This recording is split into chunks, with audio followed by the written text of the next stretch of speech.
Deixa eu fazer uma pergunta para você. Perversão e psicopatia são a mesma coisa? Perversão significa psicopatia? O que você acha? Eu vou responder para você essa pergunta logo em seguida, mas antes disso, muito obrigado por estar aqui, Aloysio Alves, e se você ainda não se inscreveu aqui, não me segue, eu te convido gentilmente agora para você fazer isso. Também aí dá um joinha, coloca um coração, curte, manda um comentário, fala a cidade de onde você está me assistindo. E por que eu peço tudo isso? Não é porque eu quero, eu estou pedindo porque o algoritmo, né, o que gerencia essa plataforma, esse canal, o algoritmo, ele entrega para mais pessoas, manda para mais pessoas, quando as pessoas que estão assistindo agora curtem, colocam um comentário, um joinha, enfim, ou se inscreve por aqui. Você pode fazer tudo isso, tá bom? Para você que não me conhece, Aloysio Alves é meu nome, já trabalho com desenvolvimento de pessoas, psicoterapia há mais de 30 anos. E olha, cada vez mais me apaixono por esse caminho de crescimento humano, por essa relação de ajuda. E eu perguntava para você no início se você sabia se perversão é a mesma coisa de psicopatia. E eu vou dizer para você o seguinte: na época de Freud, quando ele escreveu os textos dele, não havia essa palavra, ele não usou a palavra psicopatia ou psicopata, ele usava perversão.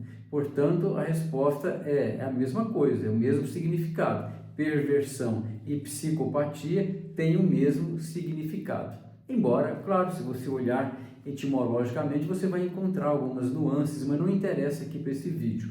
Hoje eu quero dizer para você o seguinte, que o grande risco que as pessoas correm é de estar convivendo com gente perversa e demorarem a perceber. Eu vejo, por exemplo, muito repetidamente na terapia breve para casais, situações em que existe uma perversão, que não estou falando de perversão sexual, não. Pode até ser, mas estou falando de perversão no sentido muito mais assim, de a pessoa sofrer tipos de violências, agressões psicológicas ou agressões, tolhimentos, limitações tão sutis que depois de alguns anos as pessoas nem percebem.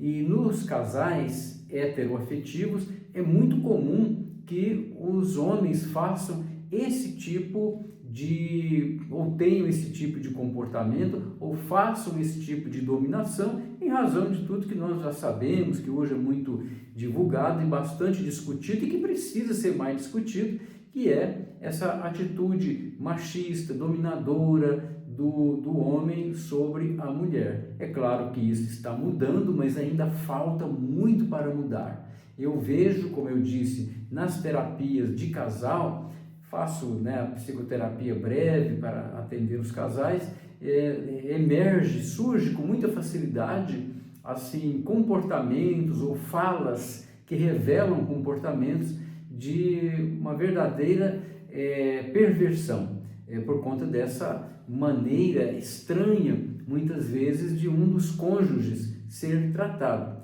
E a terapia de casal, embora seja uma psicoterapia breve que eu trabalho, leva algumas sessões, é claro, dependendo do caso, mais sessões ou menos sessões. Eu faço isso online com pessoas do mundo inteiro e também atendo na cidade de Uberlândia, no Triângulo Mineiro, já há 30 anos, pouco mais de 30 anos, e no sul de Minas, na cidade de Pouso Alegre, ok? Mas isso aí a gente conversa depois. E o que que está surgindo nesses atendimentos?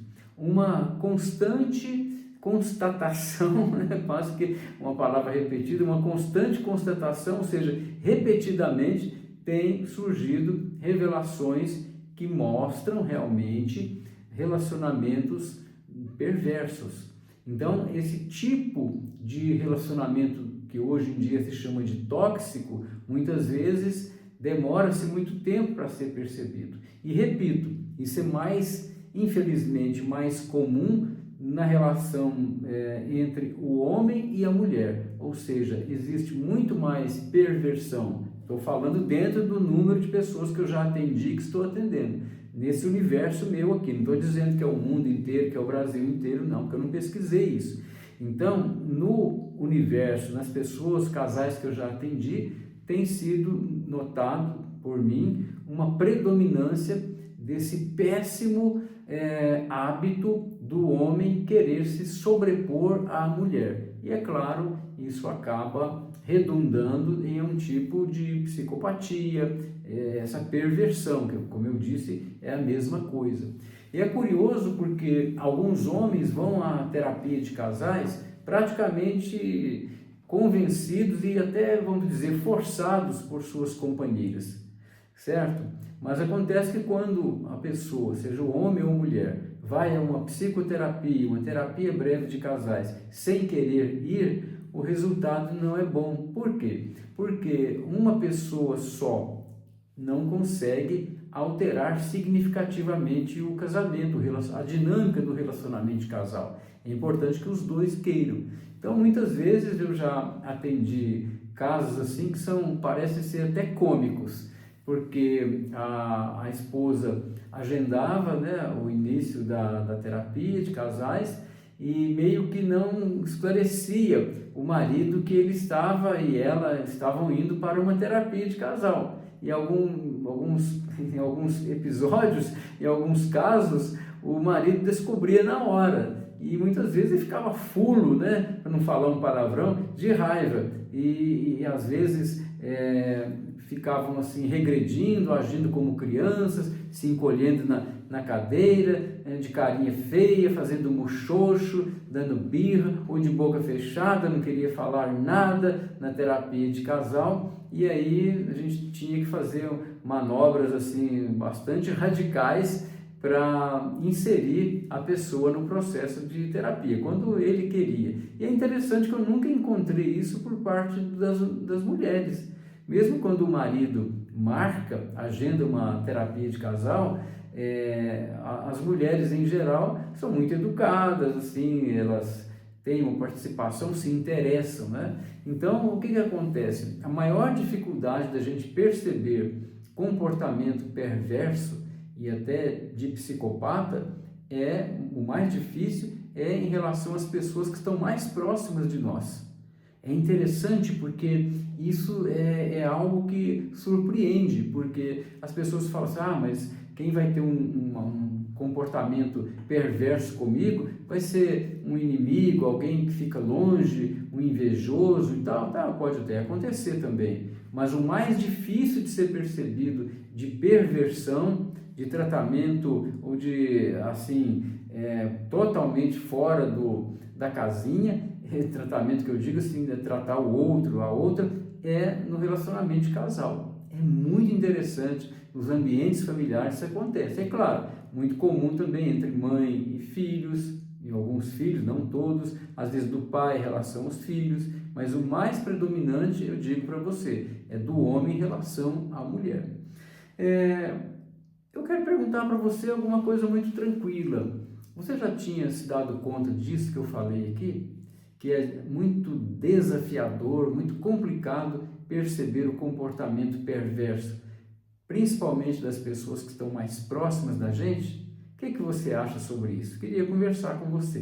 Se você se sentir à vontade, manda sua pergunta, manda seu comentário. Eu vou ficar muito satisfeito em poder interagir com você, ok? E lembre-se, na época de Freud, ele não usava a palavra psicopatia ou psicopata, ele usava a palavra perversão, comportamento perverso. E aí fica o esclarecimento.